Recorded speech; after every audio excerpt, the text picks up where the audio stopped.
പരിചയപ്പെടുത്തുകയാണ്. ഈ ഉരുൾപൊട്ടലിൽ അമ്മയെ രക്ഷപ്പെടുത്തി അമ്മയോടൊപ്പം മറ്റു രണ്ടുപേരെ കൂടി രക്ഷപ്പെടുത്തിയ ഷഹന വാസ്തവത്തിൽ നിങ്ങളുടെ സ്റ്റോറി ഭയങ്കര അതിജീവനത്തിൻ്റെയാണ്. അന്ന് എന്താണ് സംഭവിച്ചത്? മഴ സാധാരണ കൂടുതൽ പെയ്യുമ്പോൾ ഉമ്മച്ചി ആ സമയത്ത് നീച്ചർ 1:45 വെച്ച് നീച്ചെന്നാണ് പറഞ്ഞത്. അപ്പോൾ നീച്ചു മേലെ വന്നു, ബാൽക്കണി ഡോറൊക്കെ തുറന്നു നോക്കി. അപ്പോൾ പ്രത്യേകിച്ച് പ്രശ്നങ്ങളൊന്നും ഉമ്മച്ചി കണ്ടില്ല. താഴെ വന്നു. ഉമ്മച്ചി താഴെ എത്തിയതും ഫസ്റ്റ് ഫ്ലോറിൽ 4 ഭാഗത്തിലും കൂടി ചളി നിറയാൻ തുടങ്ങി. ചളി കല്ലും മണ്ണൊക്കെ നിറയാൻ തുടങ്ങി. ഉമ്മച്ചി ഞാൻ മേലെ കിടക്കുന്നത്. അപ്പോൾ ഉമ്മച്ചി എന്ത് ചെയ്തു, മേലേക്ക് ഓടി വന്നിട്ട് എന്നെ തട്ടി വിളിച്ചു. കുടു വെള്ളം കയറി, വേഗം വാതിൽ തുറക്കുകയാണ്.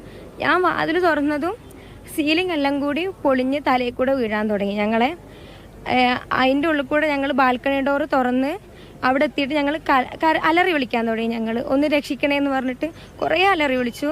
അപ്പോൾ ഞാൻ വെറുതെ ഒന്ന് ഫോണിൻ്റെ ഫ്ലാഷ് എടുത്ത് ചുറ്റും അടിച്ചു നോക്കി.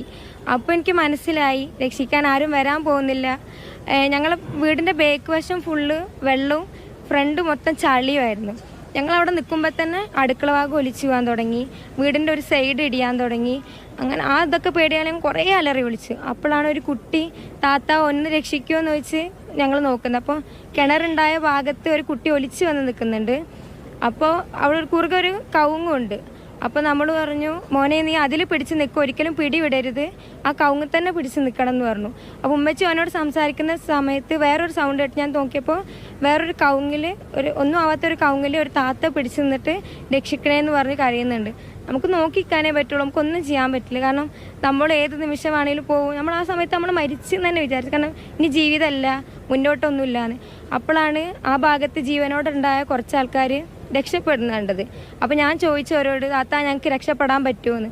അങ്ങനെ ഞാൻ അമ്മച്ചിൻ്റെ കൈയും പിടിച്ചിട്ട് സ്റ്റെപ്പൊന്നുമില്ല, ഒരു 4 സ്റ്റെപ്പ് ഉണ്ടാവുള്ളൂ. 4 സ്റ്റെപ്പ് കഴിഞ്ഞ് ഞങ്ങൾ ചളിക്കുണ്ടിക്കാണ് വീഴുന്നത്. ചളിക്കുണ്ട് പറഞ്ഞാൽ കഴുത്തിൻ്റെ അത്രയും വരെ ചളിക്കുണ്ടുണ്ടായിരുന്നു.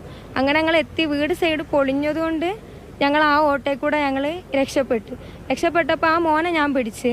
അപ്പോത്തിന് വേറൊരു കുട്ടിയാണ്, ശരിക്കും എൻ്റെ മൂത്താപ്പാൻ്റെ പേരക്കുട്ടിയാണ്, അവൻ ഒലിച്ച് വന്നിട്ടുണ്ടായിരുന്നു. അവനെ ഉമ്മച്ചിയും പിടിച്ച്.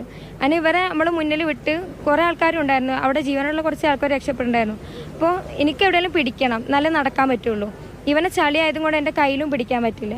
അപ്പോൾ ഞാൻ പറഞ്ഞു, എൻ്റെ പാൻറ്റും ടീഷർട്ടും. അപ്പോൾ ഞാൻ പറഞ്ഞു, എൻ്റെ പാൻറ്റിൽ നീ മുറുകെ പിടിക്കണം, എന്നെ വിടരുത്, പിടി കിട്ടുന്നില്ല, എൻ്റെ കാലിലും കൂടി പിടിക്കണം എന്ന് പറഞ്ഞു. അപ്പോൾ എൻ്റെ പാൻറ്റും കാലും കൂടി മുറുകെ കൂട്ടി പിടിച്ചിട്ട് ഞങ്ങൾ മുന്നോട്ട് നടന്ന്.